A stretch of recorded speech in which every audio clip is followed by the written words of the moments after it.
This is the Bitcoin Made Simple podcast. Here's your host, Corey Tusik. This is the Bitcoin Made Simple podcast. I'm your host, Corey Tusik. On today's episode, I talk with Gigi. Gigi, you'll know him on Twitter as @Gigi. He's a anonymous, pseudonym for a Bitcoiner. He's been in the space for a little over 4 years now, and he has a lot of great writings on his website, dirtgigi.com. But I wanted to talk to Gigi about toxicity because I heard him with Peter McCormick a few months ago talking about, how toxicity is good for Bitcoin, and how it works, how it's kind of an immune system. And I thought that was a really good point because, a lot of the Bitcoiners have had to explain things over and over and over again. And then people walk in and say, oh, I'm here to fix everything. And kind of like Gigi pointed out, I think in Twitter recently, Satoshi said it best. He said, if you don't understand it, I don't have the time to explain it to you, and that it's kind of a good thing for Bitcoin, but there are a lot of, as Gigi put it, angels that are willing to explain everything. So we talked about that. We talked about the class of 2020 and 2021 and how the learning and adoption curve is really getting better and quicker because of all the information that's out there. So a lot of thanks to everybody that came before us to give us all the information to learn. And then also we talked about some privacy things, because with him having a pseudonym and all that kind of stuff, I thought it was interesting. And then we also get into the Robert Breedclout, or whatever he goes by now, with him getting into shitcoinery and kind of rug pulling everyone. So we get into all that stuff, and I hope you guys enjoy the conversation. I really enjoyed my talk with Gigi. It was a great conversation, and I definitely will have him back on the show again in the future. To get in touch with me, the show Twitter handle is @BitcoinSimply, and my personal one is @TusikCorey. And if you want to email the show, it's bitcoinmadesimplepodcast@gmail.com. Thanks. So I assume you weren't at Miami? I was in Miami, actually. Oh, yeah, you were? You were? Yeah, I had a very good time. I had a blast meeting all my internet friends in Miami. It was a really good time. Well, I was curious with your, secrecy and privacy, which I totally respect and wish I had more of. How many Bitcoiners actually know who Gigi is? Yeah, there are more and more people that know me in Meetspace as well and have seen my face, but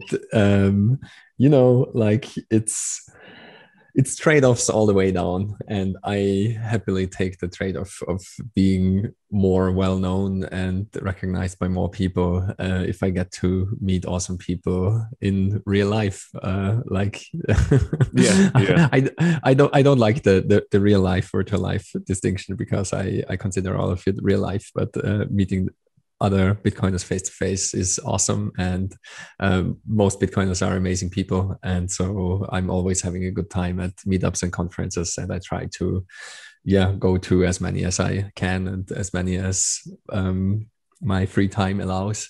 And Miami was especially beautiful in a way, because it was the largest Bitcoin gathering so far, and it was also there was a lot of pent up demand because of all the lockdowns and everything. So there wasn't anything happening for 1.5 years, and then there was this large event in Miami. So that was there were great vibes in Miami. Let's put it like that. Yeah.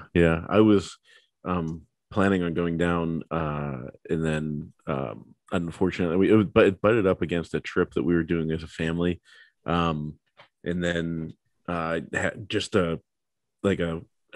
bad news with a family member, like health wise. So it was just like, I was like, what, it's not probably the best time for me to just like leave my wife with the kids for the weekend and say, hey, by the way, so I pulled the plug on it at the last minute, but it sounded like it was a lot of fun, and everybody was having a good time. And sorry to hear about the bad news. I mean, Yeah, like there are definitely things that are more important than stuff like that, and just taking care yeah, of your family and being there for people is definitely more important. And yeah, like yeah. the next event will come for Oh sure. yeah, yeah, definitely. Yeah, it's one of those things that just we're still kind of in the waiting phase, but of figuring things out and taking anyone's, thoughts and prayers, anything they can send to our family. But I think we'll be good. It just was like kind of at that moment of like shock where it was you know, like everybody was kind of like dazed, Yeah, um, and so it was like, well, I can't just like leave my wife in a in a daze, and yeah, of course. um, so is what it is, and hopefully we appreciate everybody. I know I put a message out at the time, just kind of saying, hey, if anybody, keep us in your thoughts. So it's hopefully going to be good news. But so how many are people? What's it like when people see you face to face? Is it like, do they react like, oh, that's what you look like, or Yeah, I had all kinds of fun reactions. Some people told me they assumed that I was like a 65-year-old Italian guy, so they were kind of surprised that I wasn't that old and not Italian. Yeah, some people were jokingly saying that they are disappointed that I'm not actually a hot chick or anything like that, because not too long ago, a lot of Bitcoiners kind of cosplayed as like female avatars on Twitter, and yeah, I think most people were surprised because I think I, you have a face in mind if you hear the voice of someone and mm-hmm. interact with someone, and chances are that your mental representation of this person is just not correct. So I think the default position is that you are surprised at how some random person from the internet looks like. But Yeah. it was a lot of fun because I mean, I met some old friends as well. I know some Bitcoiners for quite a while, and they all know what I look like, of course. But um, yeah, a lot of people have seen me for the first time, and it was always really fun to see when they find out. Like sometimes, you're standing in a group and someone else will introduce you, and then it's like, yeah, that's Gigi, and you can see, like the brain exploding kind of, because some people didn't even know that I was in Miami, and they were really like happy to meet this mystery person. So that's definitely a benefit of having no face online, that most people are really excited when they find out. Yeah, that's funny. I'm sure that happens a lot then, that there's people that are like standing in a group with you just like chatting, and Yeah, then yeah. like 20 minutes later they find out they've been chatting with the Gigi the whole time. Yeah, that happened a lot. Yeah, it was a lot of fun. And what's the story behind your avatar, your like profile picture? Oh, it's actually a portrait of mine, but it's very distorted, so it's not easy to tell anymore. Mm-hmm. I've been traveling quite a bit, and this is a picture I took that. It's actually a collage out of thousands of pictures I took from one trip, and I used some software to re-render this picture as a composite of like thousands of pictures from this like 10-month trip or however long it was. Mm. And so this is half of this portrait, just a cutout, and I ran it through Google's DeepMind engine. So DeepMind is Google's it's not only a facial recognition engine, but it can just recognize, like it's what powers Google image search. So, and also your Google Photos search. And if you still remember Picasa was the first app Yeah, that kind yeah. of integrated that. And so if you go to your Google Photos, and of course now every, like Apple has it as well and so on, and you just enter any term, like if you search for cat, then every single picture you took of a cat will pop up. And so this is the Yeah. engine behind that. And what Deep Dream, what is the name of the software that modified my avatar. It takes a picture and it will identify certain areas of the picture that look like something. It's very similar than when humans look at the cloud and you see, you know, like a face of a horse in the cloud or something.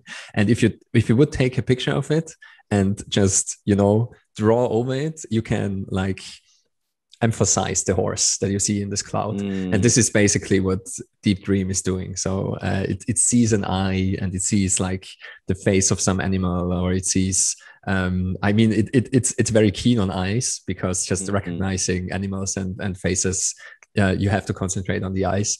But it also enhances some other, like it might see an arm, for example, and it will take like a part of the tree, and once you feed this part of the tree into Deep Dream like 3 or 4 times, then it doesn't look like a tree anymore. It looks more like an arm, you know, because it recognized it. Like it's like a 45% chance that this is an arm. So let me emphasize how I see this thing, and let's make an arm out of it. And so that's what happened to my avatar. I fed my avatar into Deep Dream for like 2 or 3 times, and now it's just like this very weird psychedelic looking amalgam of eyes, and I don't know, like it might look like some small dogs or furries, or I don't know what it is, but I had a lot of fun with those whole AI thingies, and that's what popped out. Yeah, it works too, because it's like you can tell that it's you, but like it won't help you to recognize my face. Yeah, no, not at all. So it is like perfect for what you're accomplishing, and it looks cool. Is that something you had to access on the back end, or is that like no? It was like some researchers published it a couple of years ago. It was quite a long time ago now. I think maybe 5 years ago or so, and you were able to play around with it. I think it's still online. I'm not sure, but it was some early access thingy where if you were quick enough, you probably had to wait for like half an hour or an hour until your image got processed, but you had access to this whole engine and were able to play around with it. And so yeah, that's what I did for like a whole weekend. I fed all kinds of pictures into it and saw what came out. I wish that I could do that with my face, because I'm like a big privacy person, but the problem is, like, I deleted Facebook, everything. I just made a Twitter handle for myself, but that's specifically because like I own a streaming platform now, and I'm sure as we get going here, there's going to be articles and things that I'm like, you know, quoted in. So it's basically going to be like a PR handle for me. And I begrudgingly, that's why I wasn't even going to do the podcast when I started it 7 months ago or whatever it was, 6 months ago, because I just did not want to be viewed in the public at all. I didn't want people to know who I was. I like the anonymity. But once the streaming platform that I have going started, you know, picking up, and it looked like we were going to get investors, I was like, well, looks like I'm going, like, people are gonna like might know who I am. So, not like I'm gonna be popular, like famous or anything, but just like never say never never. God, I hope not. I really hope not. But you know, I was like, there's gonna be enough people in the movie business that, you know, like reach out to me and seek me out. And the other thing is too, so there's on IMDb, there's nothing I could do to scrub my name from credits. Because I've tried. But yeah, just like, I don't even know how it had originally happened. You can add some on your own, but like way back when I started IMDb, it was just like, I think they sent the like crew list or whatever. Yeah. And based on the crew list or whatever showed up in the credits, that's how it popped up online. So yeah, so there's it's difficult to keep a low profile and a small footprint online. You also kind of have to think through exactly these things that you are describing. And I think, you know, I mean, I'm still kind of optimistic, and there is a reason why a lot of musicians and also actors they don't use their legal name for their acting or for their music making, and this definitely helps. And I think that I mean the default in the Bitcoin world, I would say, or just in the online world in general, especially in the gaming world, it's like do not use it's part of the culture to have a nim, so it's part of the culture to have like a handle or like something that is not your real name. And I think I just want to keep this part of the culture alive. That's also why I'm not using my legal name, and I try to not show my face, because, as you say, it's almost impossible to scrap something from the internet. Like if I really show my face once, then it's basically over. Like it's everything on the internet is forever, and especially the Streisand effect is hardcore, because if you actually want to delete something, people will make sure that it gets replicated and multiplied, and 10,000 different backups are gonna be made from your face. And then you make everything worse by trying to delete something off the internet. Yeah, that's why I did it, like the Irish farewell, but I did it. I just quietly left Facebook, and I pretty much not used it anymore. It's kind of like, it was pointless to me. No, I think that's good. Like I mean, it's well known in the security community, for example, that security is not a thing, but it's a process. You always have to make sure that your security practices are up to date, and it really is something that you have to do every day, like your chores in your house. There is never something like a clean house doesn't exist. If you live in it, it's a constant process to keep it clean, and the same goes for security, and the same goes for privacy as well. So reducing your online footprint is a process, and just keeping your online life private is a process, and everything helps. So deleting Facebook helps, switching to an IM helps, removing photos from your internet from the internet where you can, not using if you want to do that. I mean, there are different ideas around. Do that. Yeah, exactly. Like I'm all for that. I think in Bitcoin especially, we need the public figures, and we also need the more private. Yeah, the more private voices, and like the faceless voices, because Michael Saylor, for example, he's a very public figure, and if he's appearing on CNBC, it's not like he cannot speak his mind, because he is playing the role of a multi-billion-dollar CEO. Yeah. But some random guy that has no name and no face on Twitter, you can make sure that he can speak his mind. Like those are the differences. And I think we need those public personas, and we need the hardcore privacy advocates that don't take any crap from anyone, and we need everything in between. And I see myself as someone in between, because of course, a lot of people in Bitcoin know who I am, and I've worked with multiple companies, and I'm an advisor to some companies, and I'm an investor in some companies. So obviously some people know my real name. I mean, there's no way around this. Yeah, you can't hide that. Yeah. but it's still like in Miami at the conference, it was obvious what are the benefits and the drawbacks of these different stages of anonymity. Because if you're Jimmy Song, for example, you can't go like 10 meters through the conference without being recognized. And I was discussing this with someone while sitting at the floor and just chilling at a part of the conference that was rather quiet, and there was nice AC blowing because it was really hot all the time, and we just had a nice moment and something to drink, and we're just chilling there. And he just got to know me, and we were talking, and I was just explaining to him that it's so nice if nobody knows your face, because you can just wander off to some corner and just chill like we're doing right now, and you can wander through the masses and nobody will recognize you except your 20 friends or someone something like that know you. And while I was talking about that, Jimmy Song came in, and he didn't make it 2 feet like you're saying, and then a film crew stopped him and was begging him for an interview, and he was held up for like half an hour because they did this interview on the spot. That big microphone guy and big camera and all of it. And some people even have it worse. If you look at Max Kaiser or Michael Saylor, like they can't even enter the conference. They have to sneak in at the back door and give a talk, and they sneak out at the back door again, basically. And so it's just trade-offs all the way. The benefit is everyone knows you, everyone recognizes you, and you have there are some benefits to that as well. And the benefits of having no face is that you can move freely, and you this won't happen to you. People won't stop you, and you can again just sit in the corner at the conference and chill for a minute.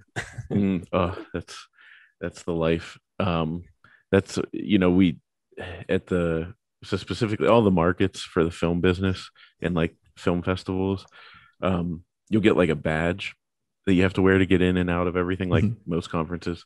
But they highlight if you're a quote unquote buyer, or like somebody that is in charge of some kind of distribution and can get your movie out there, they give you a green badge.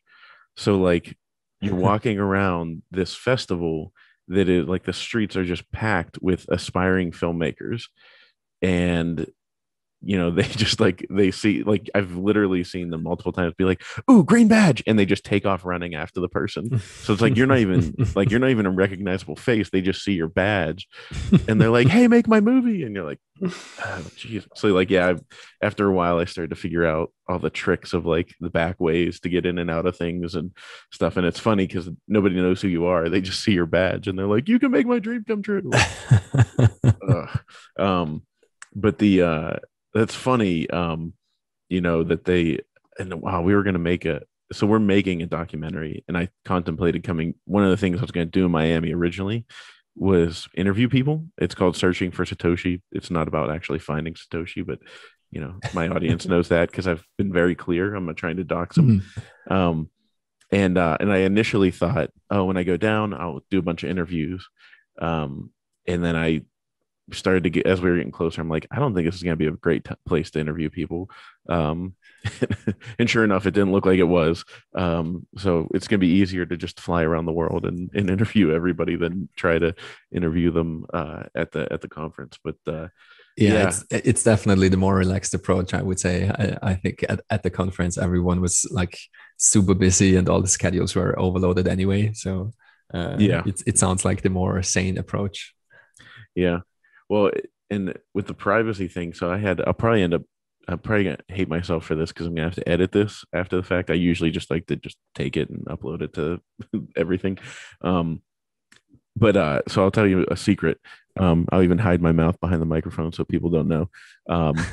So do you remember a couple years ago whenever there was so I was behind that campaign, and it was trending like #1 on Twitter that entire day, and like other big things happened that day, and we unseated it all. And it was a faceless campaign that I like ran with a couple of other movie producers. But like you said, it was fun to be behind the shroud of secrecy where we could say whatever we wanted. And so it's like normally you wouldn't come out and criticize or the filmmakers that were involved in it and say anything that would offend the actors in the case that they might want to work with you in the future. So it was fun to just be behind like that shroud of secrecy and be completely honest. And we just absolutely destroyed the movie and like obliterated it from every angle, broke it down. Because the group, like not me specifically, but more the other people, but I think I'm a pretty good storyteller as far as where we're going with our streaming platform. Obviously, I think it's going to all play out here over the next decade, but I think that our group has some of the best storytelling minds in the world, and it was just so fun to watch them like unfiltered just annihilate. And it was coming out like, "No, the movie's good, I swear." And we're like, "No, it's god awful," and we can give you 30 reasons as to why. And then we started mapping it out.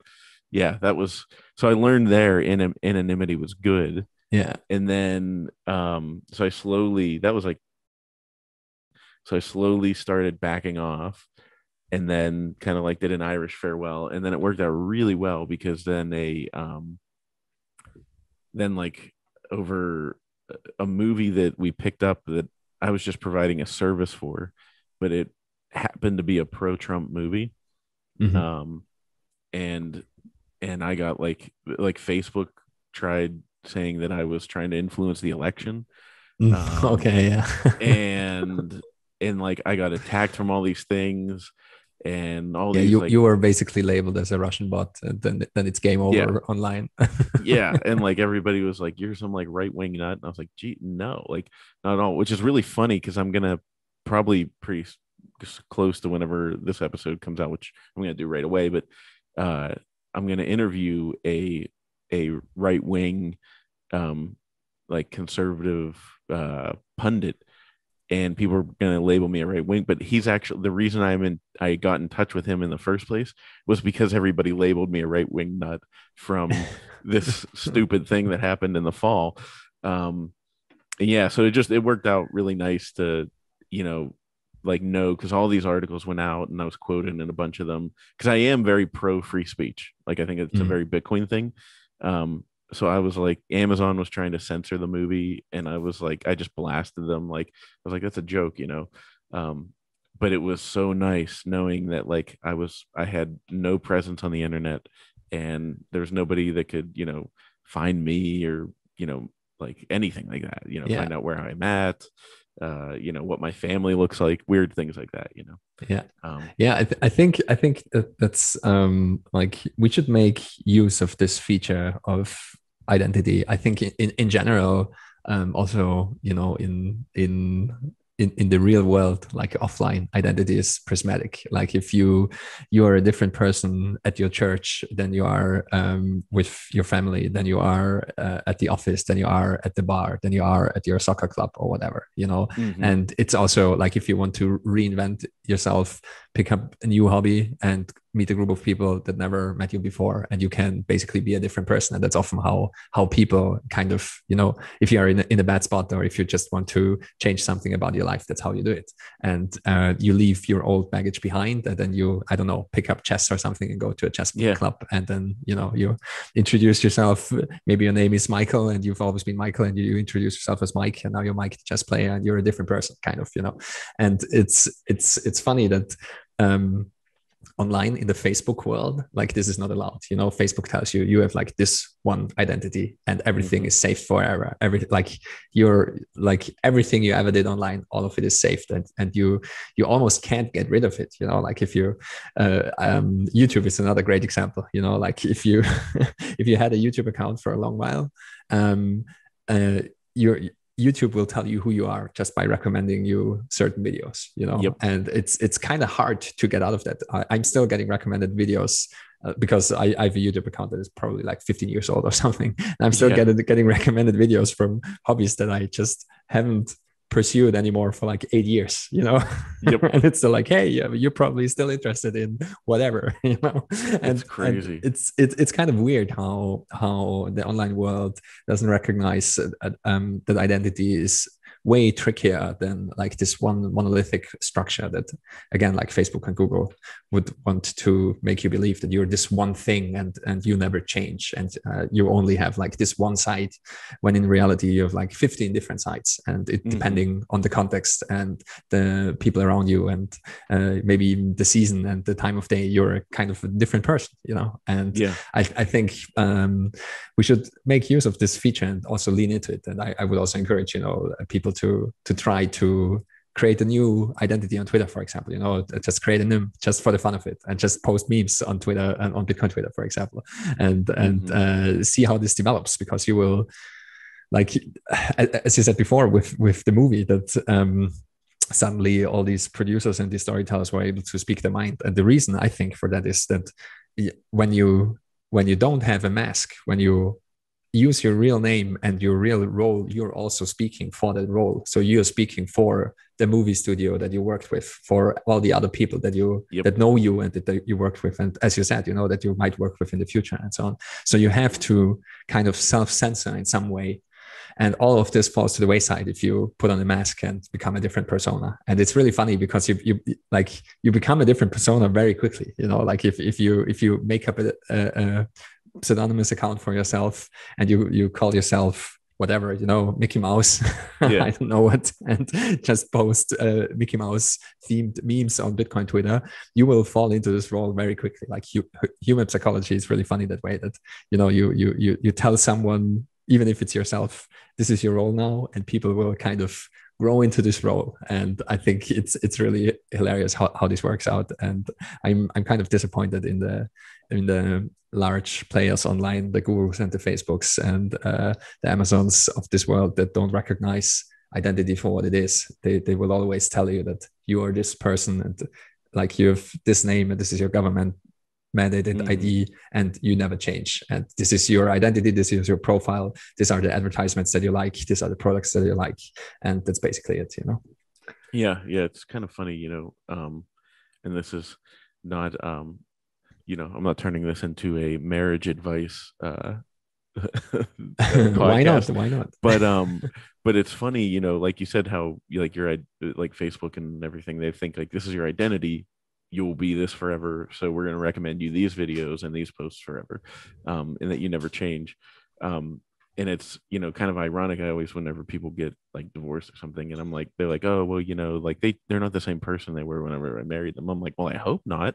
Like, you gonna not grow and like change? Like, obviously you have to grow and change together, like that's the point.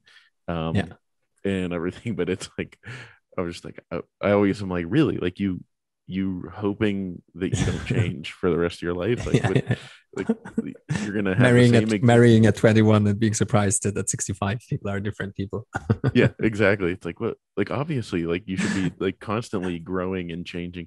That's actually another reason why I did the podcast, because I was kind of in my comfort zone, like we were saying, like the anonymity, and like just running companies and not being out there. And so it's like, you got to push yourself out of your comfort zone and try things. But yeah, it's like, if you're not growing and changing, then what are you doing? You're just keeping the status quo. Yeah, absolutely. Stasis is death. Like if you're not changing anymore, you're that's you might as well be that's what happened to you. Yeah, exactly.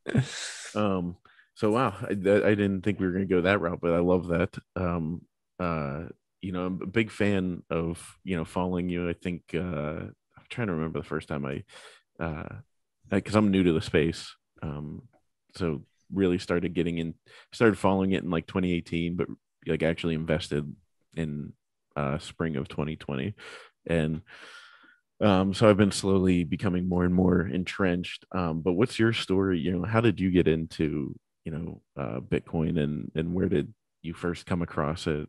And what's your origin story? Yeah, my origin story is rather simple, but also rather kind of boring, I would say. I come from the tech side, so I've been a software engineer, for most of my life, for the last like 20 years, and I always did something with computers and programming, and I ended up studying computer science. And that's where I discovered Bitcoin. Some friends of mine were playing around with quote unquote blockchain technology, but that was very early. Like it was the only thing that existed was Bitcoin. And I think it was around the time, maybe, I don't even remember when the first fork was, which was Namecoin. But around the time it was some smart computer science people thought that Bitcoin is cool and interesting, but the real revolution is the blockchain technology that powers all that. And I was working with some of those people, and I made fun of those people for like 2 years at least. It took me a very, very long time to take Bitcoin seriously, and it took me even longer to really get into it and understand it on a deeper level. I had no training in like money or economics. I had no idea what money was. I was never interested in money, like not in the least. I was more on me either, really. Like I was a big fan of the futuristic Star Trek universe where money doesn't exist anymore, and the whole humanity thrives like altruistically towards the betterment of humanity and exploration and science, and you don't really need money because you have replicators and infinite energy, basically. And so that was the the universe I was working towards. And of course, all of that changed drastically now. Yeah. No, but and here you are. But yeah, so I think I first heard about Bitcoin in like 2013, 2014, and then it took me again like 1 or 2 years to not dismiss it every week, because I literally dismissed it like all the time, and people around me were actually working on like blockchain stuff, and I was always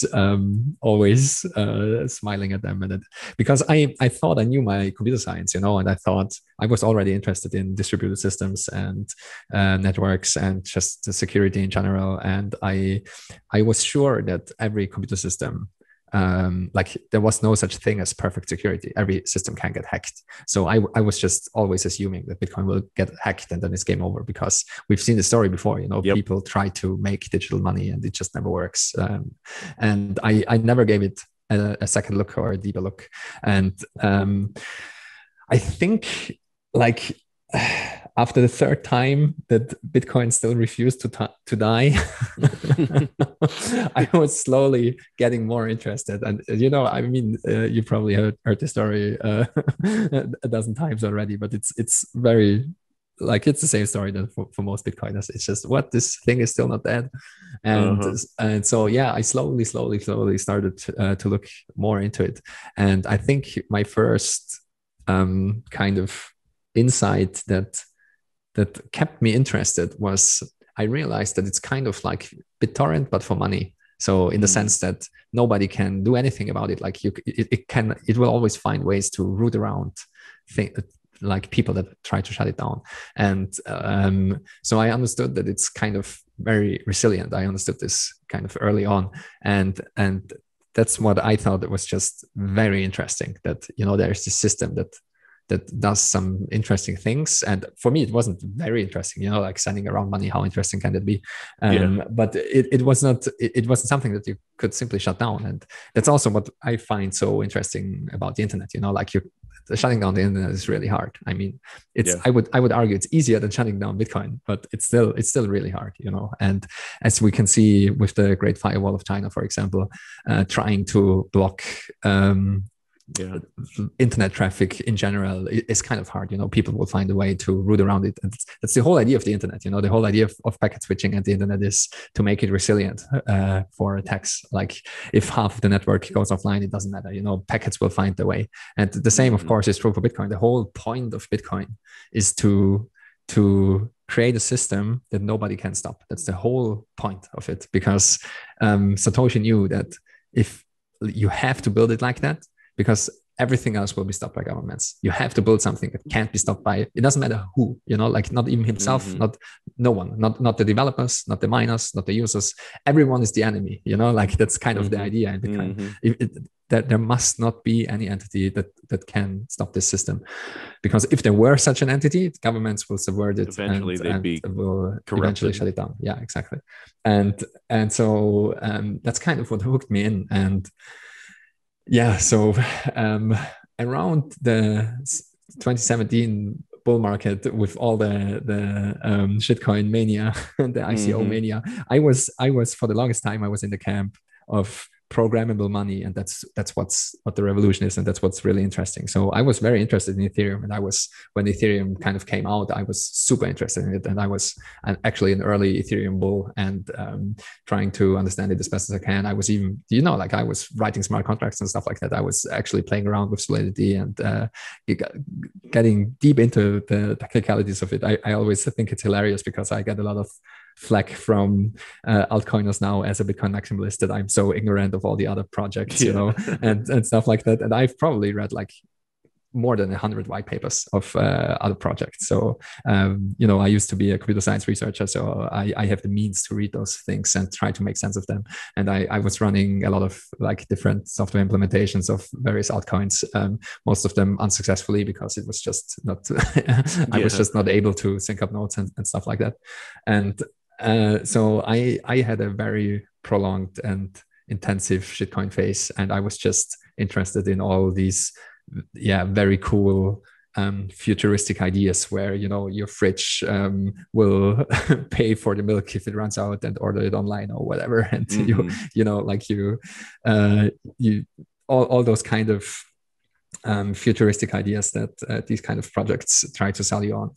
And when the insanity started, I kind of realized that okay, nothing makes sense anymore. Like all of this is pure insanity, pure speculation. People have no idea how these things work. People have no idea what they're doing. The markets don't make sense. And that's when I realized that I don't understand the economic aspect side of things. So I did my best to study up on, like, basically on money and the history of money, trying to answer the question over and over and over again, what money actually is, and trying to understand what exactly, like, why do all these systems need money to secure themselves, and why, you know, why every single altcoin project has its own coin. Why is that?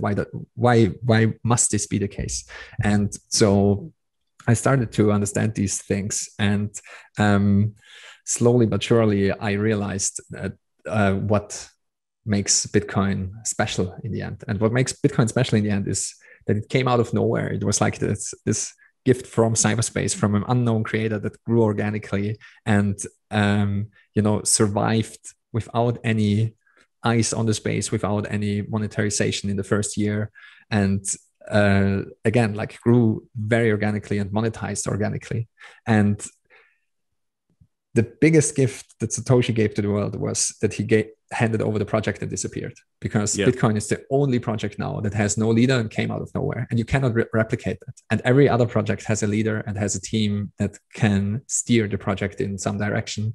Every other project has like a small group of people that really benefited massively from the creation of this project, and that still have a say in where this project is going. That's true for every other project. That's also why you can't dismiss all other projects outright, because what Bitcoin is actually trying to do is remove seigniorage and reintroduce something just like gold was. You know, gold is abundant in the Earth's crust, more or less. You know, it's equally distributed across the Earth. Nobody is in charge of gold. Nobody is in charge of gold's properties. Nobody created gold, and nobody has a gold printer anywhere. And Bitcoin is the same thing, but in cyberspace. And so that's like the sound money aspects of Bitcoin are what is actually the most important. And it took me, you know, like 2 years or so to realize that. And that's when I started writing about Bitcoin, because I understood that this is not about technology. This is so much bigger. This is about society and fixing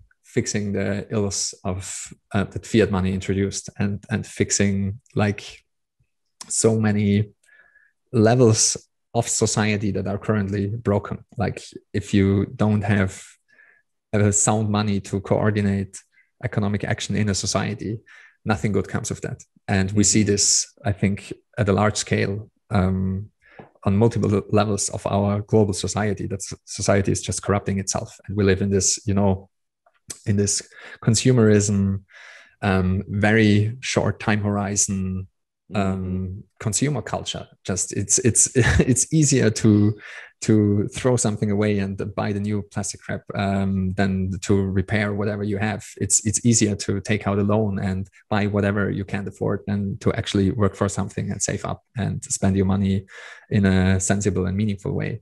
And like, society in general is currently eating its future like every single day, and I think that's not healthy. And nobody would argue that this is healthy if you're doing this as an individual.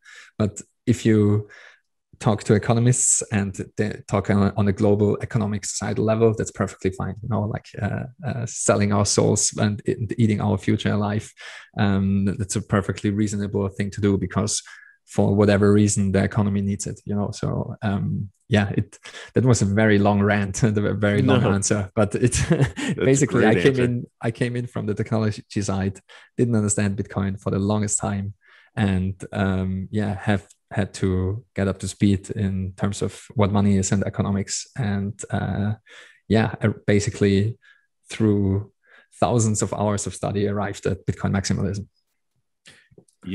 And so I want to I say, like, I've said this to a couple of people. I want to thank, and I think every Bitcoiner will eventually always thank those that came before them, um, because I feel like the thousands of hours of research that you and many other people did helped speed up our adoption. Um, and and I kind of had like people were accusing me of, I went on this investor podcast of a comedian that I know, and they were all accusing me of being like a Bitcoin maxi pad and all that kind of stuff, and I was like, okay, whatever. Um and and then I started to think about it, and I don't know if you saw the thread I posted. I don't know if we were following each other at the time or not, but it was about Dogecoin and like why I think it's so dangerous and bad.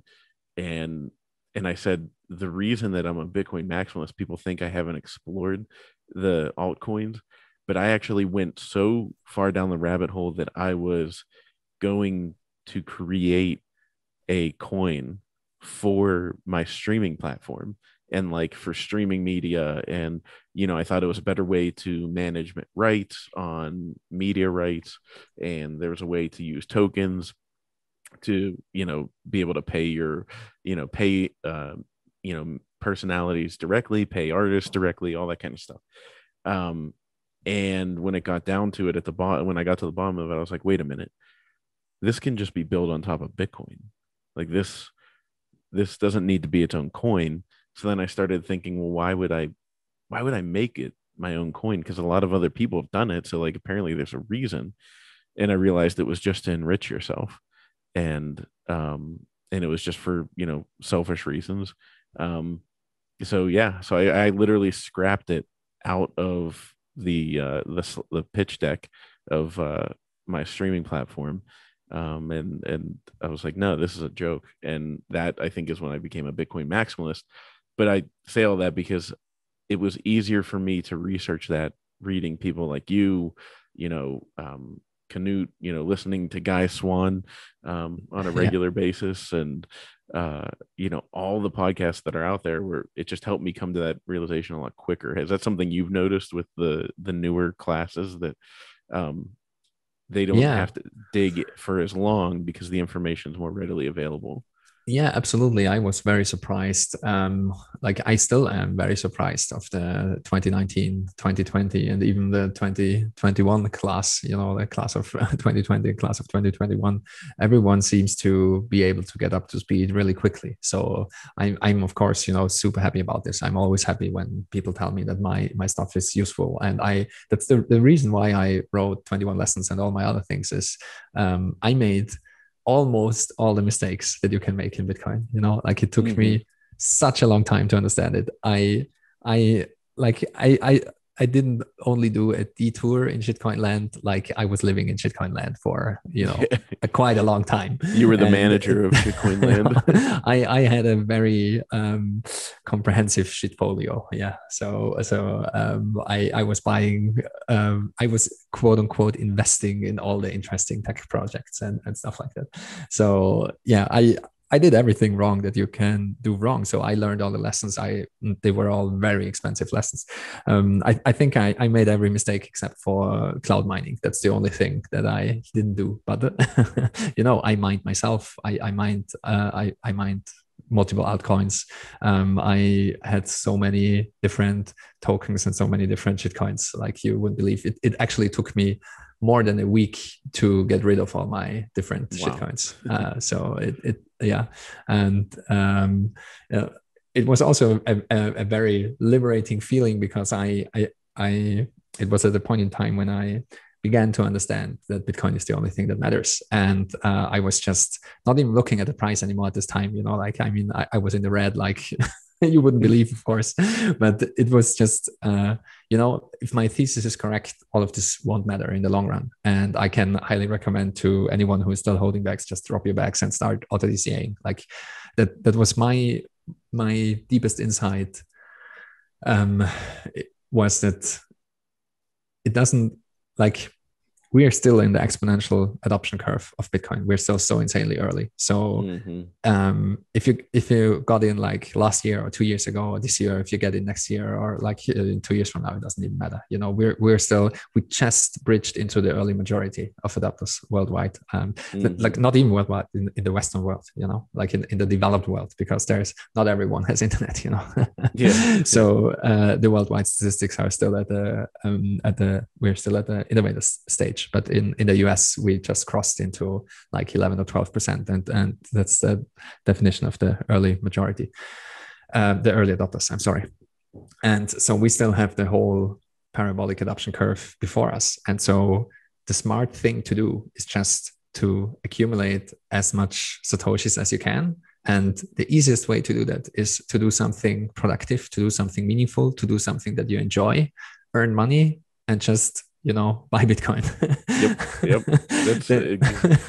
And of course, like if you can earn Bitcoin directly, you know, that's a lot of Bitcoiners that like that's the goal, you know. But still, like if you are building stone walls, just keep building your stone walls, earn a lot of money, and live below your means, and just every week, every day, every month, it doesn't like the frequency doesn't matter too much. Just buy Bitcoin what you can afford. And it's so easy now. All these services exist that help you to auto DCA, and you just quit smoking, quit drinking, and the money you save, just see it as like your insurance for the next 2 or 3 generations to come, because that's actually what it is. You know, like if the Bitcoiner thesis is correct, then this is what will happen. And I'm convinced that this is what will happen. So I've been doing that the last couple of years, and I can't recommend it highly enough. And it also takes all the stress and volatility away, because I know exactly like my inflows, how much I earn. Yeah, also that. But I still see a lot of people on Twitter that are, you know, trying to trade these swings, trying to time when they lump sum buy, trying to just time the markets, and trying to also buy the dip and stuff like that. And all of that doesn't work. Just please believe me from experience, it all doesn't work. And just do something productive. And let's say like, let's say you need 70% of your income for living expenses, and like 10% or so for fun. Take the remaining 20% and just put them into Bitcoin. And if you get a big paycheck every second week, just do it every second week. And don't set it up, automate it. Like that's the most important thing. Don't do it manually. Use something like Swan Bitcoin. Use something like, it doesn't matter, like those services exist all around the world. So if you're in the US, use Swan Bitcoin. If you're in Australia, use Amber. If you're in Europe, there are like 3 or 4 different ones. And just set this up, and you don't have to look at the price anymore. You don't have to think about it anymore. And like, again, if the Bitcoin thesis is correct, this is the best strategy you can pursue, because everything else entails trading, everything else entails timing, and you need to be glued to the screen and to the markets 24/7 to have like a 5% chance of being successful at like timing it correctly and out trading other people. And like that's even being very generous, because in reality, like you have a 0.1% chance of beating the trading bots, because it's just, trading is a zero-sum game, you know, like trading. With every trade, there is a winner and a loser. And that's why I don't pursue trading at all. I'm interested in win-win situations and in productive games for society. So if you produce something of value, there is no loser at the other side. And trading is not producing something of value. So I hate trading with a passion. Not that I'm like especially bad at it or anything like that. I don't hate it because of that. I just hate it out of principle. You know, like it's the principle behind it. It's a win-lose game. You're hoping to sell something for a high price that's going to go down, which makes there's always downside for somebody else. Like if you create a car or something, you produce something out of raw materials that is a net benefit for society. If you trade money against another money, it's a win-lose situation. It's not a win-win situation.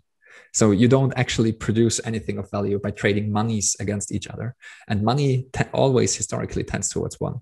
And this is what will happen in the next 10 years as well. Bitcoin will lead everything else up. I mean, there's a reason why we have the petrodollar system, why everything, like the whole world, runs on the US dollar, you know, there is a reason for that. And that's because money tends towards one. It's just because of stupidity and the fiat world we're living in and the current legal tender laws, we actually reverted to something approximating a partial barter economy, because we have like 15 or 50 different currencies all across the world, and we have to trade them against each other for our economy to make sense. And the forex markets, so the foreign exchange markets, they are like 10 or 15 times or something ridiculous like that of the global GDP. So just, trading monies against each other, which money should be, a store of value and something that carries price signals, just to make sense of these different barter economies kind of that we have, like trading those monies against each other. To me, it's just a destruction of productive capacity, because all those people that are in these markets, they could actually do something productive. If we just use one money like we did on the gold standard, everyone could, this problem is taken care of. This coordination problem of society is taken care of, and everyone could do something productive, like, I don't know, build houses, build cars, and produce food and whatnot. Create and so that deliver abundance. Again, innovate. like that, a very long rant, but I hate it with a passion, because it's just, it's basically digging a hole at one place and just filling it up again like 2 hours later. That's what trading currencies against each other does. It's all kinds of stupid, and I really hope that in the long run Bitcoin will fix this as well, because I truly think that in a free market for monies, the hardest money will win. Bitcoin is the hardest money, and I won't it's because of the path dependent nature of Bitcoin. It's impossible to create harder money after Bitcoin. It would have to be something completely different. But to clone the Bitcoin system and fiddle with some parameters and try to create a more sound money, it doesn't work. Like it's not possible. Again, it's related to what we've said before. Bitcoin is this like gift from cyberspace, gift from Satoshi, if you want, that grew organically in the shadows for the longest time. And it has this path dependent property, and it monetized very naturally. And this is something that you can't replicate. You can't have the second Bitcoin come out of nowhere, and of course, you also have the physical infrastructure that you can't copy, like all the miners that are deployed for mining Bitcoin. And if you want to use those miners, you would have to compete with Bitcoin's algorithm directly, which doesn't work, because why would any miner switch? And so basically all the different cryptocurrencies are in competition with each other, because all monies are in competition with each other, because all monies fight for liquidity. Like the US dollar is fighting with the euro, if it comes down to it, and all proof of work chains are fighting for hash rate, and that's why it's a winner takes all market, hands down. Like there are those two effects, and there will only be, in the very long run, there will only be one game in town, and I'm convinced it will be Bitcoin. And if you look historically back at all the other shitcoins, if you look at CoinMarketCap, like 5 years ago, there were very different coins on the top. So all the shitcoins, they always die and move into like they won't be relevant anymore in a couple of years, I think. Yeah, that's it seems that all roads go back to Bitcoin, and yeah, it's kind of like one of those things, like once you see it, you can't unsee it. Yeah, it's once you zero in on this truth, so to speak, it's very hard to to like the saying, like extraordinary claims require extraordinary evidence. And for me, it's something like that, unseating Bitcoin from the throne. It would require extraordinary evidence for me. And I haven't seen this in ever since I began to understand what was going on. So in the last 4 years or so, I haven't seen any evidence that there is any competition for Bitcoin whatsoever. Well, and it's also fun to sit there. Like if you've ever played poker and you had the nuts and you knew that your hand 100% was going to win, there's nothing more fun than just sitting there and knowing that you win and then nobody else knows it yet. And so, yeah, it's kind of funny, at my sister's wedding a couple weeks ago, there were a couple of my cousins, I was talking to them about it, and I told them that I basically went all in last spring and then have just continued to plow money into it, everything that I can. And they're like, but didn't it just take a big dip? And I was like, oh, I mean, yeah, I think it did, but whatever. And they were like, what? I'm like, well, like when it doesn't matter right now what the price is. In theory, it actually doesn't ever matter what the price is going to be. It's going to consume everything around it and suck it all in and everything, and then it's a black hole that's going to devour everything until it's the only thing that's left. And they were just like looking at me like, wow, I can't believe you're that convicted. And I'm like, I'm starting to know. No. They can't believe that you are actually a conspiracy theorist. Like that's their reaction usually. Yeah, I know. And it's like, and you just say these. It was funny. I my cousin, who, I mean, she's a little bit older than me, but not that much older. But she was like joking and saying like, oh, I can't just wrap my head around it. And I just said to her, I said, okay, boomer.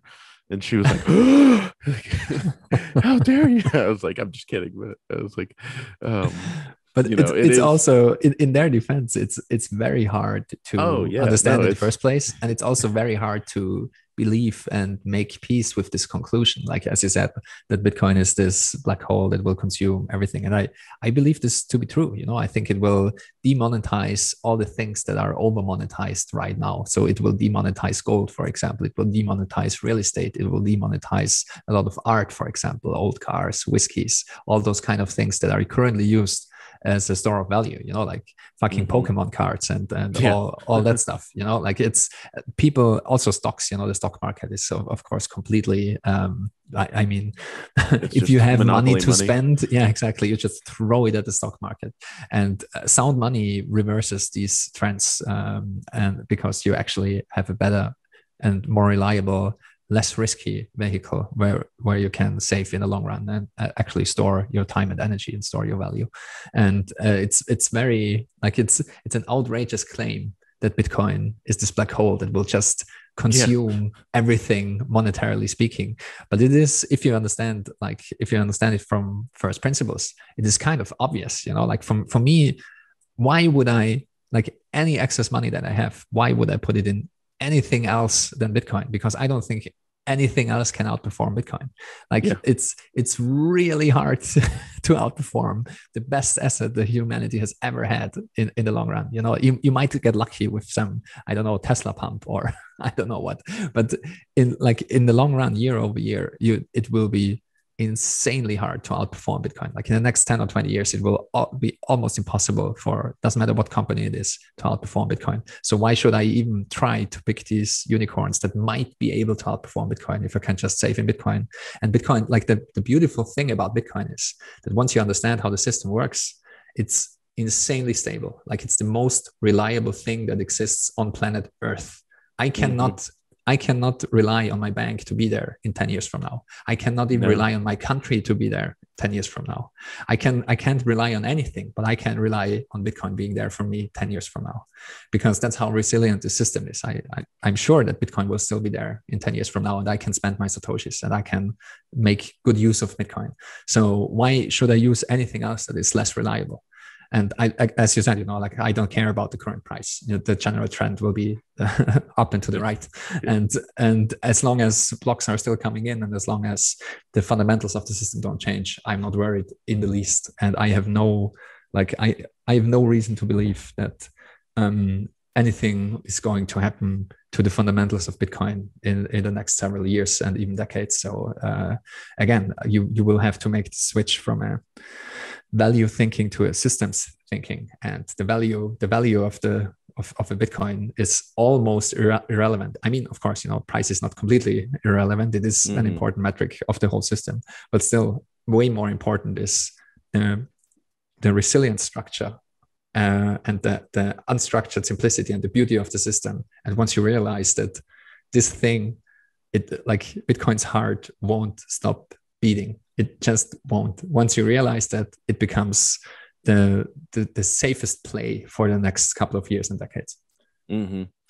Yeah, and it's funny too. One thing I've learned, and I'm sure you are well aware of this, being in this space for as long as you have now, but it's really funny to see people that come in with their negativity and say, oh, well, here's the flaws, and they shoot out a couple things, and they say these things as if Bitcoiners haven't thought of these things, and And the one thing I've noticed is like the Bitcoiners are the most, not negative, but like they every attack Bitcoin maximalists have looked at every attack vector. They have, if there is a potential weakness, they try to figure out how it can be exploited. And if, they're constantly questioning whether or not this whole thing's a ruse. Is that what you've seen? Yeah, absolutely. I think every Bitcoiner, like most Bitcoiners, they came into Bitcoin by trying to dismantle the system for like several months or years, and just trying to find the one flaw that could just take it all apart. So I think a lot of people, especially early on, this is where they came from, like network engineers, computer scientists, and just security engineers that were sure that there is a flaw in the system. And just, like, I'm a smart guy, I can figure out how to destroy Bitcoin. I will find this one flaw and I will bring it down. Like, it's a scam in the first place, and I will show everyone why this is a scam. So I think that's where a lot of Bitcoiners came from in the early days. So I think there are a lot of people that have this adversarial mindset, and I still think we're that early that most people in Bitcoin have this adversarial mindset because they understand that like on the internet especially, you kind of need to have this mindset that everyone is your enemy, kind of. And that's also, that's better that way.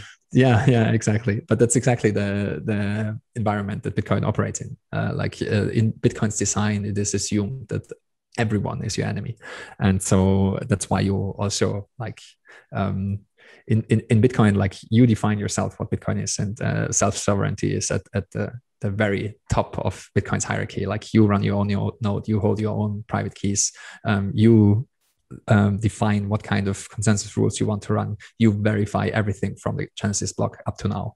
And also, like, if you want, you can mine and all of it. Like, you can be part of every part of Bitcoin, and you can just verify everything for yourself. And this is how the system operates on a technical level. And I think that most Bitcoiners, that like most maximalists, they understand that very deeply. And that's why like the best criticism of Bitcoin is be had from Bitcoiners directly. Yeah. And that's also, I think it's a funny phenomenon how Bitcoin criticism over time got actually worse and worse and worse. And I think we're at a low point now when it comes to criticism. Like basically the summary of Bitcoin criticism is that it's actually not finite, because you can you can divide it.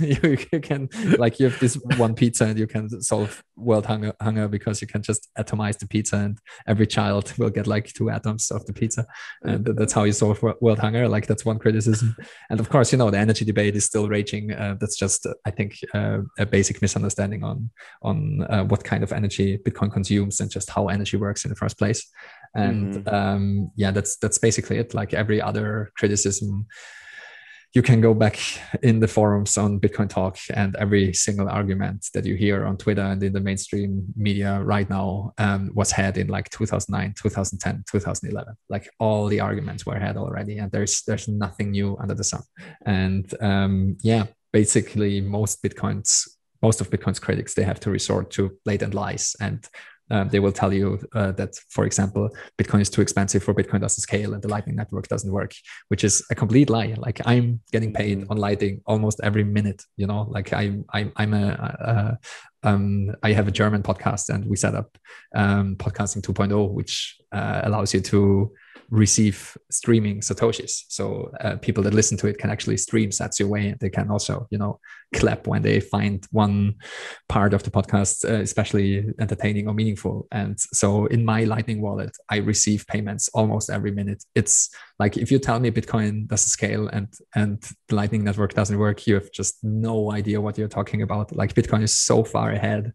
Like, most people just don't know. They don't realize that these problems are already solved, and they're still stuck in like 2015 and 2017 narratives, and just, they find some old Reddit comment or tweet or article online, and they will slap it, like they will slap a new headline on it and just repeat all the same nonsense that we discussed at length in the last couple of years, beginning from like 2010. And so it's kind of sad, but it's kind of funny, because all the good critics, all the everyone with more than 2 brain cells, if you try to destroy Bitcoin long enough, you end up becoming a Bitcoiner. So all the good critics fall to the wayside, and now we only have like the disingenuous and, to be frank, not the not the brightest critics. Those are the people that are left. Yeah, I know. And it's funny, because I like people getting eviscerated by, like, whenever somebody comes in to criticize, and then they get so upset, they're like, oh my god, everybody was so mean when I walked in that room. And it's like, and I when you were talking to Peter, I don't know, probably back in the spring or something like that, and it really struck a chord with me, because I can't imagine, like you said, you were like, how many times they've heard this argument. And the fact that, like, there's so many Bitcoiners that are angels that just sit there and explain the same thing over and over again, and over again.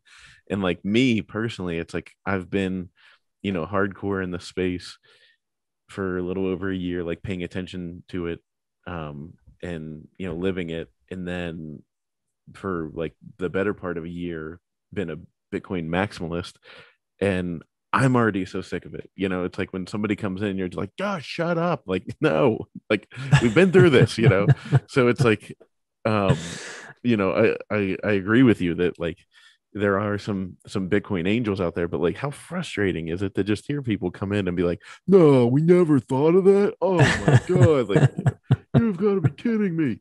Like, guys, it's all over. We didn't think about how somebody could create a new side chain, and like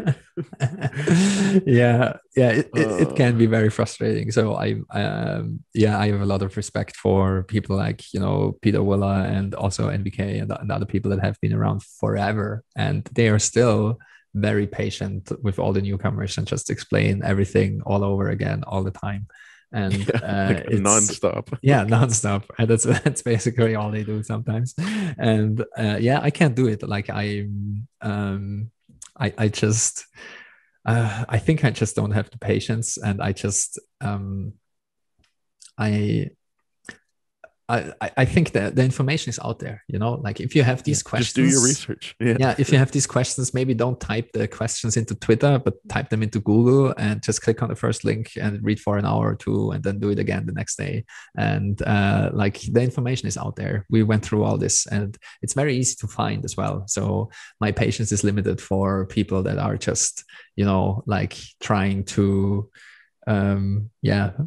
throw just the most basic questions into like Clubhouse rooms or on Twitter or on Twitter Spaces, or it doesn't matter what kind of medium. It's just like, if you are really that curious, just type it into Google and see what comes up. That might be a better approach. Yeah, and I like your analysis. A lot of people have made this comparison too, of it's like an immune system, of like, the toxicity is an immune system. And I think it's important, because it's like, you even look at the the energy FUD, and it's like, we have to be careful with, like, bending over backwards to try and appease these people, about the energy stuff, because really it's just a way for them to try and control Bitcoin. And so, I'm like in full support. I remember when you said that, and I was like, yes. Like, I was in my car, like, pointing at the stereo, like, yes. Like, I 100% agree. Like, we need the toxic, the toxic maxis to just be like, no, like, to be able to just, like, slam the door in people's faces that want to come in and try and, like, ruin the party. It's kind of also, I think, like, the time for playing these stupid games is kind of over now. Like, we're further along in just Bitcoin's life cycle, and most people, they had, like, Bitcoin has been around for 12 years now. And it's on the radar of most people, I would say, since like 2017. That was the big boom where just crypto was everywhere. And so if you want to be generous, then people had like 5 years kind of to learn all these things. And but if you want to give them the benefit of the doubt, most people had like at least 2 or 3 years to get up to speed and learn what Bitcoin is. So I don't think we have to start at the very, very, very basics.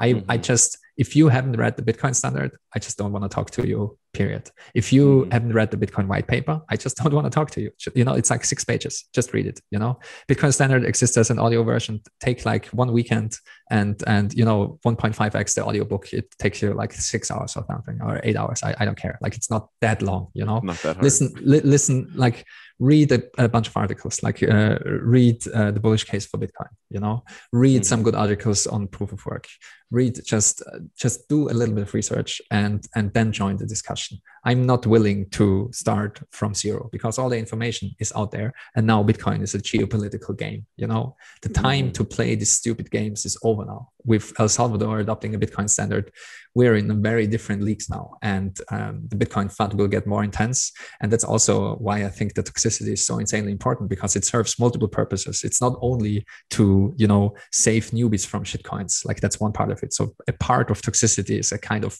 love, like a tough love, like you know, like if we went through this, we have more experience than you, don't touch this shit. It's just like talking to a teenager, you know, like, don't do heroin. Like, you know, I was young once too. I have experience with drugs. Just, it's not worth it. Trust me, kind of the thing. Yeah. And if you have to burn yourself, just touch the stove once. Don't do it like 3 times. Don't be stupid. Okay. Yeah. And so that's part of the toxicity. Another part is, I want to make sure who are the people that I can trust that will hold the line. Who are the people with principles? Who are the soldiers in this information war that will have my back if shit really hits the fan? And so far, shit hasn't hit the fan yet. You know, we're still in peace times. There was no nation state attack on Bitcoin. Bitcoiners aren't getting dragged off to the gulags.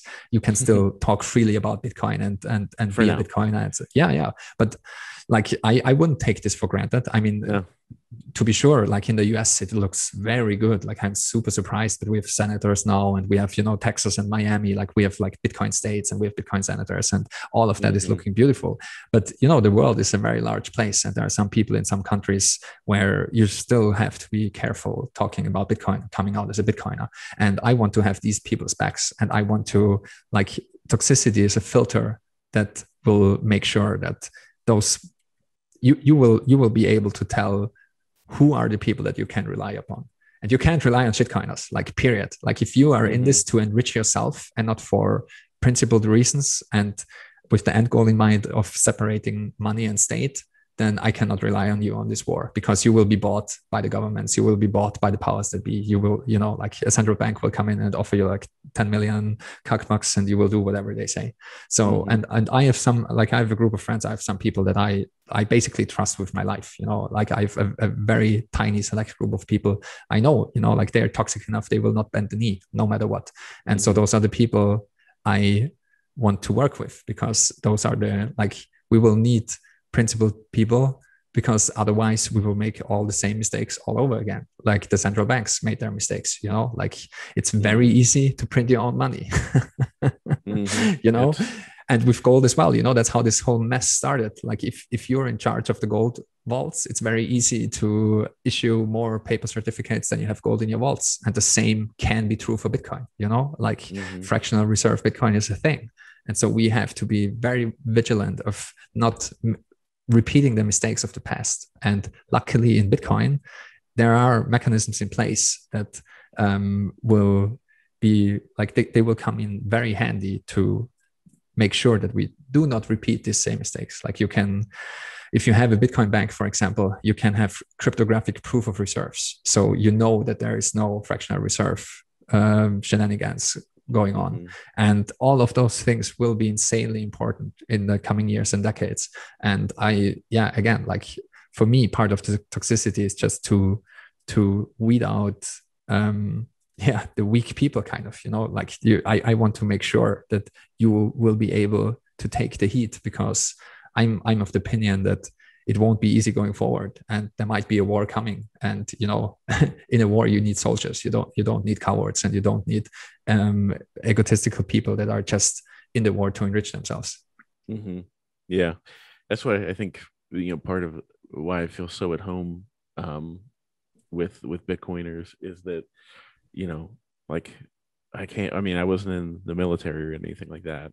But we have a lot of, you know, people that were in the military and have that discipline. But you know, I was a hockey player, played very seriously, trained very hard, and like I'm, you know, we would run up ski slopes, like we would, you know, sprint up ski slopes, and do insane stuff like that. You know, one of our coaches who did the training was a former drill sergeant, you know, and it's like, so I'm like, the moment I hear like, oh, we need, you know, we need everybody's help, you know, it's like, boom, okay, let's go, head down, let's get this work done. You know, I'm ready to go. Kind of, I feel like it takes me back to those days of like, you know, somebody yelling at you, talking about how you're all working towards, you know, one goal together. Yeah. And you know, and so I feel very at home with all that. The well, in so with like the all the shitcoinery and all the kind of like toxicity, I got to bring up Robert Breedlove, um, Robert Breedclout or whatever he's going by now. I I didn't see that one coming. No, me neither. In retrospect, whenever, you know, he on John Vallis's show, when he said that he might take a run at the shit coins, I remember thinking that was weird hearing it. Like I was like, maybe he's just like exhausted or something, you know, and just like talking out his ass. Um, but yeah, what are your thoughts on, like, you know, I mean, because he's receiving a ton of that toxicity. Yeah, of course. As he should, I think. Oh yeah, I mean, absolutely. it's not a good look, as you said. You know, like he was thinking out loud if he should basically get into shitcoins before the next cycle and then dump on retail, because his thesis that he voiced was that people are still just uninformed and the information asymmetry is so high that most people are just stupid and will buy the shitcoins, and so why not benefit from it? To me, it really is a big mystery. I can't make sense of it because no explanation of it makes sense in my mind. So I just don't see. I have no idea why he did what he did, and I was giving him the benefit of the doubt for almost a week, because that's like I think the highlight of this, like the top of this whole Breedlove controversy was maybe yesterday or 2 days ago, where he actually rug pulled and sold his whole Bitclout Breedlove 22 token stash, and I think he cashed out 32K, which I would argue is probably not that much money for a person like him, considering his reputation and the years it took to build this reputation.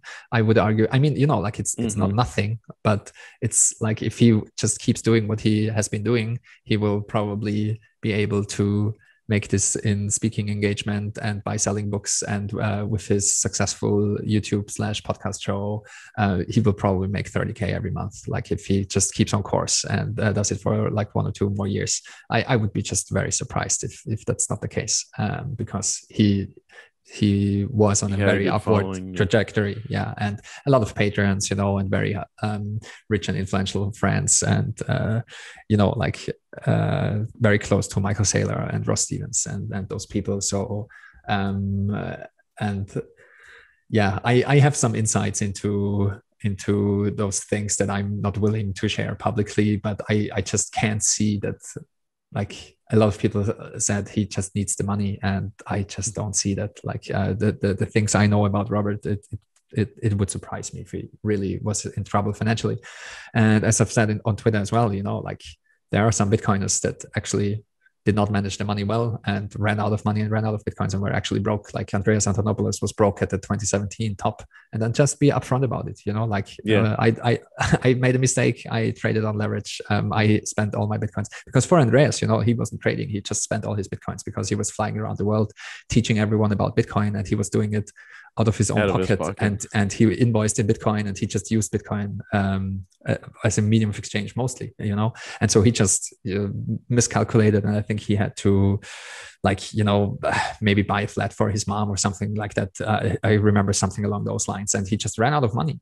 And the whole Bitcoin community came together, and in like 2 days, they gifted him Bitcoin that was worth like 1 million US dollars, you know, a little bit more. Wow. And so if Robert would have been in financial distress, just be upfront about it. I'm sure there would be a donation drive coming your way. You know, like he was in very good standing with the community, and the same was true, for example, for Hodlonaut. You know, he got into legal trouble, and a lot of people pulled funds together and made sure that he is not in financial trouble because of all the lawyers and everything else he needed. And so I'm just super surprised about this move, and it was very disingenuous from the start, you know, like if it truly is just public inquiry into a project, first of all, why do it publicly? Like he's very good at private inquiry. Second of all, if it's just public inquiry, why post the link to the platform and to his profile? That's exactly what I said. I was like, just don't post the link. You can post the exact same thing without the link. Yeah. And then why double down behind public inquiry when people start calling you out? You know, like, why are you posting this link? Why are you generating all this buzz around Bitclout? And that was my main point of criticism with him, because he has a very large spotlight. Like he has 150K followers on Twitter, and I don't know how many on YouTube, but he has plenty of followers. And I have like, he has 5 times my follower amount or something like that. And if I have a controversial tweet, 1 million people will see it. Okay. Like that's, you can, like, I sometimes look at these weird statistics when some tweet blows up, and it's just a lot of people will see this shit because that's how these networks operate. And so this controversial tweet was at least seen by 1 million people. I'm pretty sure about those numbers, you know, like he has 150K direct followers. So it's not outrageous to say that 1 million people saw this fucking Bitclout tweet, including the link. If only 1% are intrigued enough to end up being interested enough in the platform to buy something, they're going to get wrecked. And 1% of 1 million people is a lot of people, you know? Yeah. So that's the responsibility you have as an educator and as a public Bitcoin person, to just not lead your followers down into the land of the wrecked. Like that's at least the responsibility that you have. So that was my main problem. And then like he doubled down and tripled down, and no, like, you know, it's the end of truth if you can't inquire freely and blah, blah, blah, hiding behind these philosophical statements. And then he started he actually started blocking very solid Bitcoiners. And that's where my ears perked up, you know, because if you start blocking your own people, like really solid Bitcoiners like Mr. Hodl and Dan Darkpill and other people, like really solid Bitcoiners. And then he started shitting on NIMS, like basically if you're a coward if you hide behind, like if you don't show your face and don't use your real name, you're a coward basically, which is kind of ironic to say something like that in a room full of Bitcoiners, because, you know, there's Satoshi and other people. So it was very bad form and just not reading the room correctly. And it all went downhill from there. So again, if it's just about public inquiry, why post a link? If you post a link and you repeatedly state that you're not doing this for financial gains and you're not paid to tweet this and so on and so forth, why sell all your coins and actually rug all your followers, you know, actually do a rug pull? And why do it for such a low amount of money? You know, like I can understand an exit scam if it's for like 10 million or something, but for like he's a very successful, he was a very successful businessman before he went into Bitcoin. He's a very industrious person. He knows what he's doing. He has a very high work ethic. He had a very high standing in the community. Like 30,000 US dollars for someone of his profile, that's not a lot of money. So I don't understand it in the least. And even if we're generous, and like I try to apply Occam's razor to these kind of situations. So it seems to me like he was paid to tweet this. It seems to me selling, like propping up his coins and then selling them was his plan from the beginning, because like that was the end of it, you know, like it's he doubled or tripled his coin value, and like if this wasn't the plan all along, then why do it in the end, you know? And to be very generous, even if you consider that he might have been paid for these tweets, or he got some other deal behind the scenes with the Bitclout people, I don't think he made more than 100K. And just completely ruin your reputation in the Bitcoin 100K. Space for 100K is kind of stupid, because just Robert, if you keep doing what you're doing, you stay humble and you stack sets and you do it for 2 or 3 more years, you have 100K just by stacking sets, Yeah. So it just doesn't make sense for me. And I'm looking forward to reading his thesis, like he was saying that he is inquiring because he has a thesis and he will talk about it or write about it. But again, I don't see a way forward on how he can salvage the situation himself. Because, I mean, I always believe in redemption in some form or another, but like some time has to pass. It's still kind of too fresh on everyone's mind, I think. But I just don't see a rational explanation that would kind of make sense in my head, because even if he now takes all the money and donates it to some charity or to Bitcoin development or whatever, he still took it from other people. He took it from other people, and he got a lot of other people wrecked just by creating all the buzz around Bitclout. Like Bitclout is all the rage now, and a lot of people got interested in it. And I'm sure like there are thousands of people that got into Bitclout because of Robert. And that's just I think it's just morally wrong, like the whole and he knows that, he wrote that piece on why Bitcoin is different. He wrote like almost what are books, like book length articles about the immorality of money printing and the morality of Bitcoin, like Bitcoin as this gift from cyberspace, and like how central bank money printing is time theft and how it is stealing from society. And so associating himself with a project that is printing its own money. Not only that, it's even worse. It's printing one form of currency for every creator that they hand pick on their platform. It's all kinds of bad. And of course, Bitcoin, it's a complete scam. It's like they uploaded all the private keys to their centralized server. It's a completely centralized service. Like you can write the admin to delist your profile and they will actually do it, which is, very decentralized. And it's all kinds of bad. It is built up on dark social patterns. You have to tweet about it to unlock your account. You have to tweet about it to claim your tokens. They pre-fill your account if you're a public persona and if you're important enough, quote unquote, to be listed there. And they use your name and your information and your profile and your connections without your permission and all those kind of things. Like it's scammy from head to toe. It takes 2 minutes to find out that Bitclout is a complete shitcoin scam, and that's what enraged me as well. Like Robert Breedlove is not a stupid person, so 5 minutes of googling. 5 minutes of googling should be enough for Robert to find out that Bitclout is a complete scam.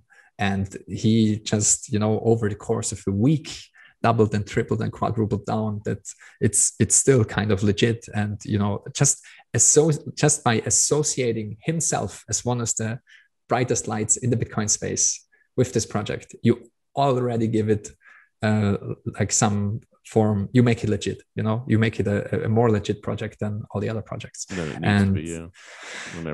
So I don't know, I still can't make sense of it. I think he deserves all the shit posts and all the trolling that flew his way. I was very patient the first 5 or 6 days, and then the last 1 or 2 days I was just basically digging up all his past tweets where he was blocking other people for shitcoining and where he was like still being a Bitcoin maximalist kind of. And I was just, going ham because I think he deserved it. Well, yeah, at this point, like, if you did the rug pull, then... After the rug pull is when I went actually ham.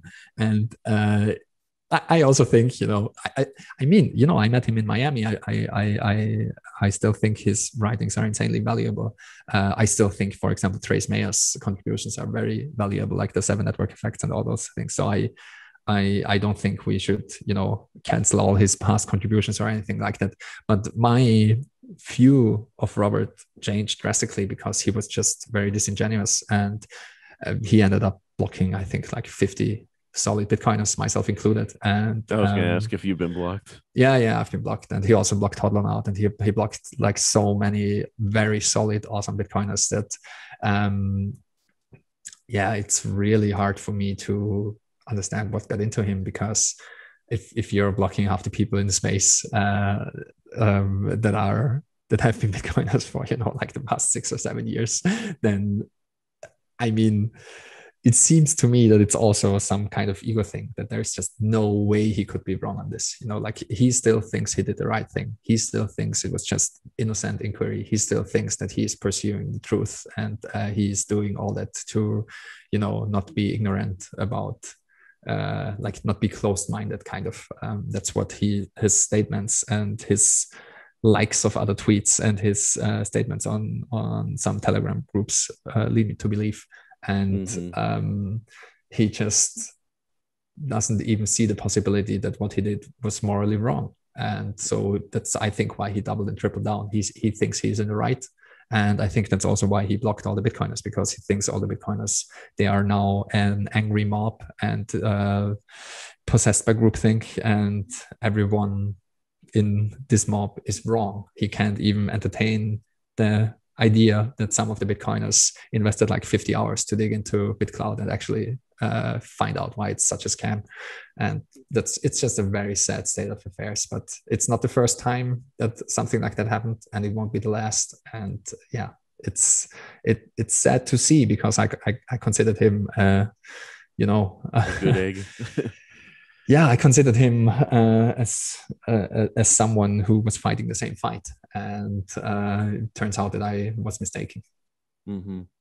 I wonder how much, it's pure speculation, but that 4-hour sit down with Lex Friedman, and then, it was like, I don't know, maybe ego gets to the best of people. It happens to everyone. If you can't keep it in check. And so that it could be financial, it could be ego, it could be a mix of the two. I saw people saying that maybe he got wrecked on some leverage trading or something like that, which would timing wise make sense, because it then happened after the price crashed in May, at the end of May.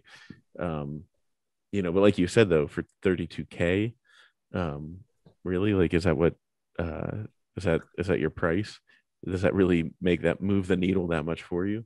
Yeah, I don't know. My first guess was ego as well, because he was just not only appearing on Lex Friedman's podcast, and also talking to Jordan Peterson, and also speaking on the big stage in Miami, and meeting all the rich and famous people in Miami, and associating himself with all the big brain philosophers that are in Bitcoin, and doing philosophy dinners, and just meeting all those millionaires and billionaires. So that would have been my guess, that it just got to him, and he wanted to kind of spread out into other projects. And my guess would have been that he's just part of the early investors of Bitclout, or a part of the advisor board or something like that. But then the rug pull just makes zero sense, because if you're actually part of the board or something like that, then you don't rug your own coins, then you would make like a 5-year play on it. And not, so I'm at a complete loss. It might be, as you're saying, a combination of ego and financial strains and whatnot, but just all his moves don't really make sense. And again, I'm looking forward to hearing what he has to say, but the last 3 or 4 days he was completely silent, and I just don't know what he's doing. And I also, to be honest, like I've made my peace. I've said the things I wanted to say. I was very consistent in my criticism. I think I was very reasonable the first 5 days. I gave him the benefit of the doubt multiple times. Like if it would have been someone else, I would just have been like fucking shitcoin, and that's the end of it. But it was fucking Robert Breedlove, man. I actually like the guy. I think he wrote some amazing pieces. I thought he was very principled. I thought he was actually living out what he was preaching. I thought he was very truthful and principled, and of high moral standards. And just rug pulling on other people, you don't have high moral standards if you pull crap like that. No, I agree. And I think, obviously I'm not even like well known. I've like 500-600 followers, something like that. But in my mind, I'm like, if I ever act like that, I hope the Bitcoin community torches me too. Like, Yeah, absolutely. That's also something I that's one of the first things I said, like if I mess something up, I want my friends to call me out even harder than anyone else. I want my friends to come in and it's like, what the fuck are you doing? Are you out of your mind? And I don't even care if it's privately or in public. Like I want exactly those people that I mentioned before. I want them to step in and it's like what the hell are you doing? Do you even know what you're doing right now? And so I was very disappointed from other people and from Robert himself that he just was super offended by other Bitcoiners calling him out. Like he was immediately offended and just trying to defend himself left and right behind the veil of curiosity and public inquiry. And again, like if it truly is just inquiry, if it is just inquiry, why rug pull? Yeah, exactly. So it doesn't make sense. And don't post the link. Just don't post the link. Yeah. Like it's really if you can't figure out how to Google it and figure it out yourself. Yeah. Then, again, back to what we said before, don't use Twitter as your Google engine. Like Google exists for a reason. If you have a question about Bitclout, like type into Google, is Bitclout a scam? ? And 2 or 3 very good articles will pop up and they will explain to you exactly why Bitclout is a scam. Yeah. It's a shame to see him go down and take some people down with him, unfortunately, but maybe in the long run he'll be back. We'll see. Like I don't rule it out, and again, Bitcoin doesn't care. I think also most Bitcoiners don't really care. Like he made his contributions. He wrote a lot of great thought pieces. He brought a lot of people into the community. I think his interview with Lex Fridman was excellent. He did such a great job of explaining what Bitcoin is about and the history of money and just the properties of money. Of course, Lex, he is equally curious and is just inviting shitcoin after shitcoiner to his show. And so I think Lex is equally reckless because I don't even want to run the numbers of how many people potentially are getting wrecked as listening to the Lex Fridman podcast, because he has like a large following as well and many listeners. And if you have Charles Hoskinson spout nonsense for 5 hours straight, a lot of people will make the assumption that he's a smart dude and actually knows what he's talking about, and they will look into all the shitcoin projects he's involved in, and they will just miss out on Bitcoin and they will regret their quote unquote investments soon enough. So I think that's just a very sad state of affairs, and I think it's very reckless in this area to learn out in the open and learn in public, because all the people that follow you along will make, just by extension, the same mistakes that you are making by learning in public. There is no way around it. And so you will get other people wrecked. And that's just, I think it's very unethical. So I try not to do that. Yeah. Lex, he's another arrogant one. Just like, what's he follow? Like 3 people on Twitter? Yeah. I mean,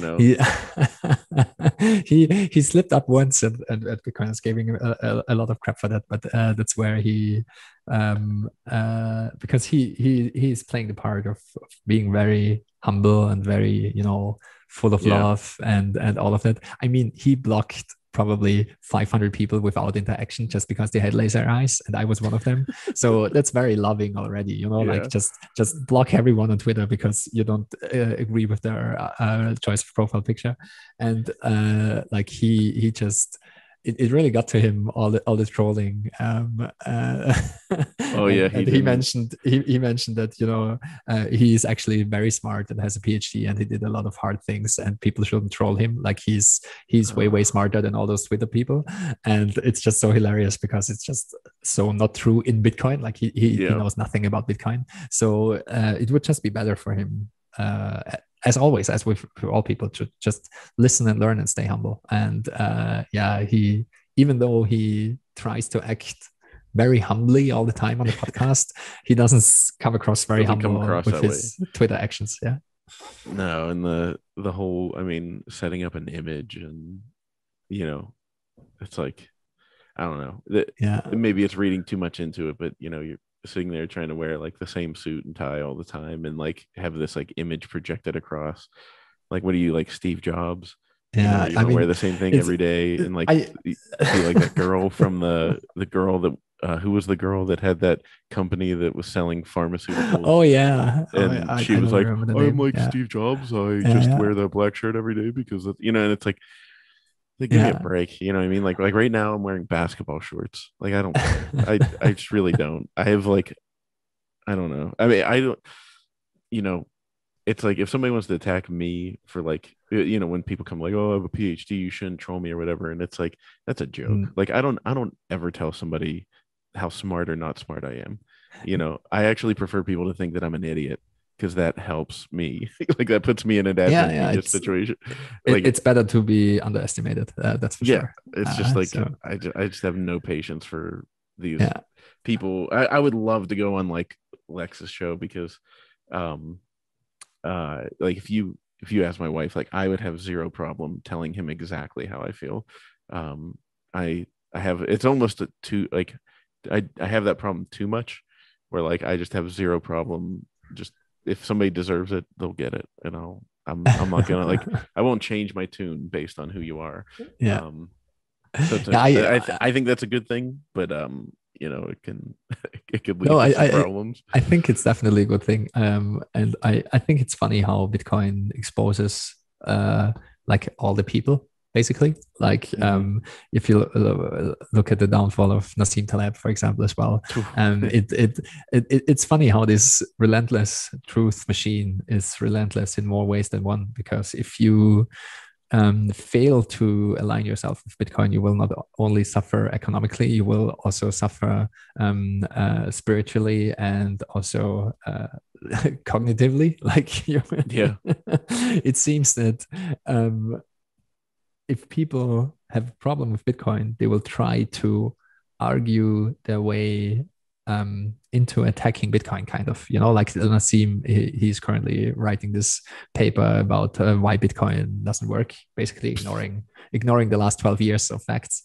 Yeah. And it's not the first time that something like that happened. So that's what we call one sort of Bitcoin derangement syndrome. Like here, I don't like Bitcoin, so like ergo Bitcoin cannot work, ergo I'm making things up why Bitcoin doesn't work, even though it's working, and even though it's monetizing, and even though it's eating up all this value.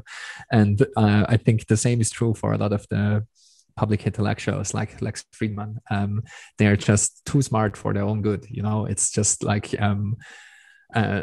okay, I'm smarter than all the Bitcoin people, so I will find out Bitcoin 2.0. Like, I will make Bitcoin better. I will fix Bitcoin. I will invite people that build the next Bitcoin. I will tell you exactly why Bitcoin can't work in the long run. Yep. I will tell you exactly what is wrong with Bitcoin, even though they haven't understood Bitcoin in the first place.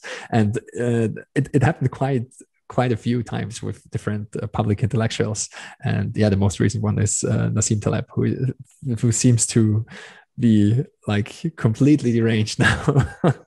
Losing his mind. Completely losing his mind. And I think that's also I think it's the way I like to understand this is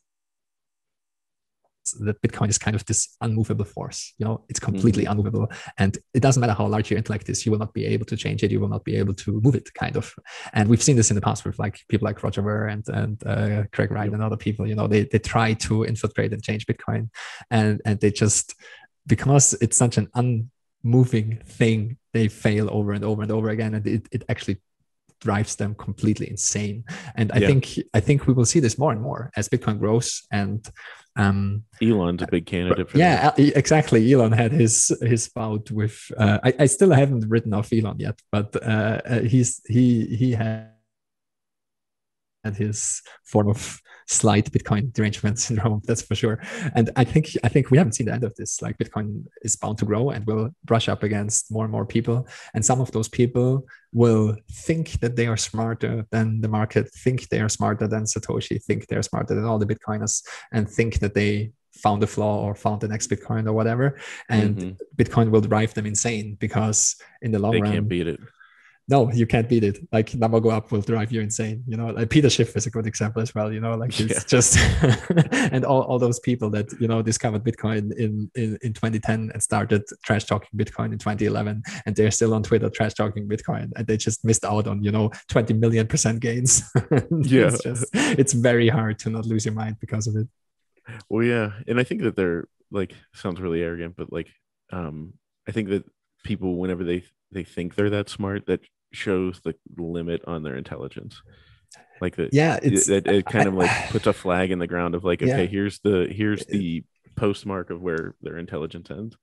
yeah. That sounds really arrogant to say that out loud, but Yeah, no, it's I think it's true in the sense that a lot of people have very specialized knowledge in one field, yeah, and they yeah, think it transfers to other to areas, everything. and it doesn't necessarily, like you might be a genius mathematician, but it won't help you to understand Bitcoin, because Bitcoin is this, it has a very broad scope. Yeah, like you have to understand different areas to understand Bitcoin holistically, and also Bitcoin is like it's a practical solution to a theoretically impossible problem. And I mean that technically, it's actually true. Mm-hmm. The problem Bitcoin solves is actually, like, you can prove that it's an unsolvable problem, but Bitcoin solves it anyway. The Byzantine generals problem is unsolvable, but Bitcoin found a practical solution. It's like a market-driven, approximate solution that is rooted in probabilities, and it works beautifully. But it's not something that you can prove will always work. And that's Mm-hmm. why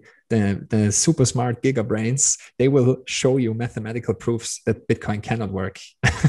and they're kind of true. Wrong. Like it's kind of true, but they're wrong practically. Yeah. We have 12 years of evidence that Bitcoin works, and it will continue to work. And we've seen this in the past. There's famously there have been some scientists that will show you aerodynamic mathematical proof that bumblebees can fly and stuff like that. And so they were wrong too. Obviously. Yeah. And so yeah, Bitcoin is like the bumblebee. It might seem to defy the laws of economics and defy the laws of computer science, but it still works, and it will continue to fly. Yeah. Well, Gigi, I really appreciate you coming on. This was a great conversation. I really thoroughly enjoyed it. So where can people find everything that they're I trust me, I want to keep going, but I know I don't want to tie up your time too much, and yeah, it's and I know late. I got other things too, so I could keep this conversation going for another couple hours, so maybe in a couple months we'll do this again. I had a great time, and I'm always happy to talk Bitcoin, so yeah, anytime, hit me up if some new drama unfolds and there's something we have to talk about. But yeah, no, people can find me online. I think easiest is Twitter. I'm their Gigi on Twitter, and also all my writing is on theirgigi.com. Everything is linked on my Twitter, so you'll be able to find it. And yeah, there's not much else to say. The easiest way to support Bitcoin is just set up auto DCA, buy some Bitcoin every day. That's how we win. Yeah, stack and hodl. Exactly. All right, thanks, Gigi. Thanks, Corey. I had a great time.